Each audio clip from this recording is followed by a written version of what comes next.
Perkenalkan, saya Nabila Elviana Safitri dari SMA Negeri 1 Seragi Pekalongan akan menyampaikan argumen saya terkait dengan mosi. Dewan ini akan mewajibkan orang tua untuk mengikuti tes kelayakan sebagai syarat memiliki anak. Dengan posisi yang tidak setuju dengan mosi ini, saya akan mulai menyampaikan argumen saya dalam 3, 2, 1. Orang tua merupakan pihak pertama yang selalu dilihat oleh anak-anak. Mereka merupakan salah satu yang menjadi contoh bagi seorang anak untuk berkembang nantinya. Di sini, dalam mosi ini, kita tim pemerintah mengusulkan untuk mewajibkan pemerintah memberikan pengetahuan awal dan lain sebagainya sebagai bentuk pemberian kesadaran awal dengan berbagai asesmen yang telah dicontohkan. Akan tetapi, kami sebagai tim oposisi percaya bahwa sebenarnya kewajiban akan teks kelayakan ini bukanlah suatu hal yang penting dilakukan. 3 sanggahan sekaligus kesimpulan terkait dengan untuk mosi ini. Pertama, kenapa tes kelayakan ini tidak bersifat urgensi? Sebelum saya menyampaikan argumen saya, ada 2 bantahan untuk tim pemerintah. Mereka mengatakan bahwa banyak sekali anak-anak yang dibesarkan dengan perlakuan kasar oleh orang tuanya, kemudian dia tumbuh menjadi anak yang kasar juga di masyarakat, dan memiliki masa depan yang lebih suram dibandingkan anak-anak lainnya. Dan juga itu artinya mereka tidak memiliki keadilan untuk dibesarkan dengan pola asuh yang sama. Dewan juri yang terhormat, kami percaya bahwa ini tidak sepenuhnya benar. Pernyataan mengenai seorang anak akan tumbuh menjadi seseorang dengan masa depan suram tidak selalu dapat dijustifikasikan dengan pola asuh orang tua yang salah terhadap anak tersebut. Kita harusnya sadar akan bagaimana cara anak tumbuh tidak hanya bergantung pada lingkungan rumah, sekalipun lingkungan rumah merupakan lingkungan pertama yang dia rasakan. Akan tetapi terdapat pula lingkungan sekolah dan lingkungan pertemanan yang mana ketika seorang anak mulai tumbuh dewasa, dia akan lebih mudah mendapatkan pengaruh dari lingkungan sekolah dan pertemanan. Hal ini dapat membawa anak pada sebuah pengaruh buruk sekalipun dari lingkungan rumahnya ia mendapatkan lingkungan yang baik. Kedua, tim oposisi menyatakan akan orang tua tidak memiliki informasi yang kredibel terkait dengan cara membesarkan anak. Akan tetapi, Dewan Juri yang terhormat, kami rasa sepertinya kasus seperti ini harusnya kita terapkan akan maraknya pernikahan muda yang terjadi dan kemudian bagaimana kita bisa menghubungkan dengan era yang tengah terjadi sekarang ini, di mana orang tua sudah mulai melek dengan teknologi dan juga sumber informasi bisa didapatkan di mana saja.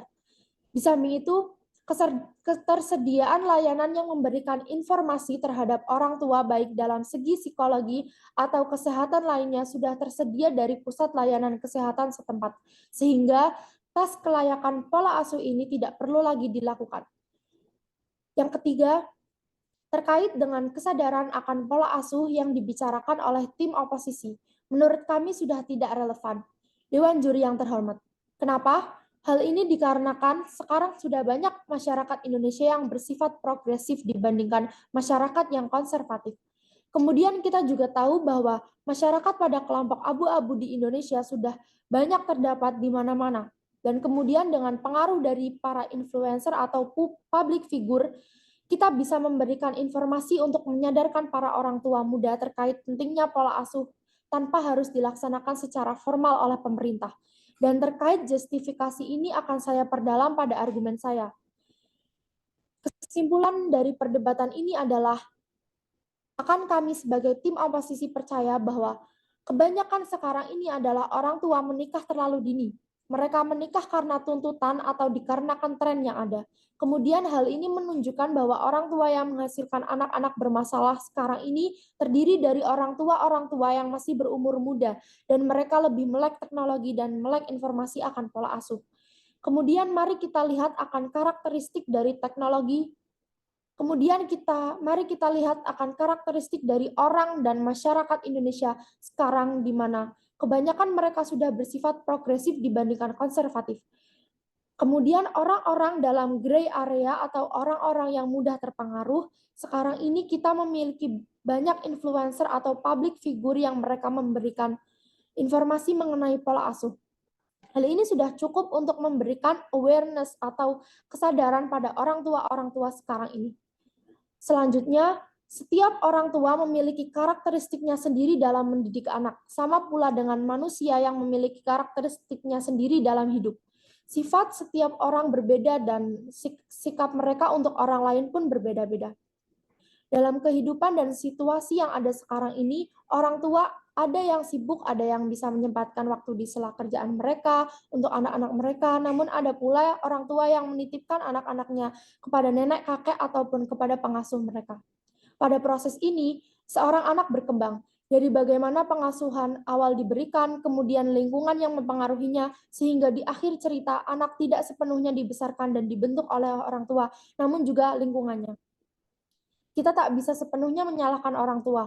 Ada anak-anak yang dibesarkan dengan lemah lembut dan penuh kasih sayang, dan dengan pengetahuan pola asuh orang tua yang baik, akan tetapi di akhir cerita mereka memilih teman-teman dan lingkungan yang tidak baik. Kenapa? Karena manusia selamanya hidupnya akan selalu belajar, selalu ingin tahu, dan apa yang kita dapatkan di awal tidak bisa menjadi jaminan akan akhir yang akan kita dapatkan. Kemudian pun semisal kita banyak menemukan anak-anak yang berakhir menjadi puruk jalanan, atau semisal anak-anak dengan perilaku tindak kriminal seperti yang diberitakan akhir-akhir ini, kita tidak boleh langsung menyalahkan hal tersebut kepada pola asuh orang tua. Mereka tidak kepada pola asuh orang tua yang tidak terbentuk sedari awal. Kita harus lihat dulu dengan siapa mereka bermain, bagaimana tingkah mereka di sekolah maupun di luar rumah jika orang tua mereka tidak memperhatikan. Karena di sini orang tua juga memiliki pekerjaan yang harus mereka lakukan. Kemudian pun semisal kejadian ini sudah terjadi, dalam situasi sekarang ini pemerintah memiliki dinas sosial dan badan penanganan remaja dan lain sebagainya sebagai bentuk rehabilitasi terhadap sikap buruk yang mereka lakukan. Di sini kami telah menyatakan bahwa penanganan dan pengawasan lebih efektif dibandingkan dengan tes di awal, dikarenakan semisal dalam kasus jika sekarang ini, semisal pun ada orang tua yang memiliki pola asuh bagus, mendapatkan akses informasi yang tepat dan kredibel terkait dengan pola asuh. Kemudian mereka mengasuh anak mereka dengan baik, hingga waktu di mana anak-anak mereka harus bersekolah dan meninggalkan rumah dari pukul 7 pagi hingga 4 sore. Kemudian hanya bertemu orang tuanya untuk bertegur sapa dan kemudian menyibukkan diri untuk belajar. Apakah ikatan dan hasil pola asuh pada saat mereka dulu masih akan ada di sana, Dewan Juri yang terhormat? Tidak pasti, Dewan Juri yang terhormat. Kenapa? Karena pada saat mereka berada di luar rumah, karakter mereka akan terbentuk kembali. Kemudian mereka juga belajar dari media sosial yang begitu beragam dan juga bagaimana akhirnya mereka mendapatkan informasi sendiri di sana dan membentuk mereka menjadi anak yang disebut nakal atau lain sebagainya. Dan dari probabilitas mengenai kemungkinan anak masih akan menjadi nakal tersebut sekalipun orang tua sudah memiliki bekal akan pola asuh yang baik, membuktikan bahwa kondisi sekarang di mana penanganan akan lebih baik untuk dilakukan dibandingkan pencegahan yang diajukan oleh tim pemerintah. Sehingga dengan ini kami dengan bangga menolak mosi ini. Terima kasih.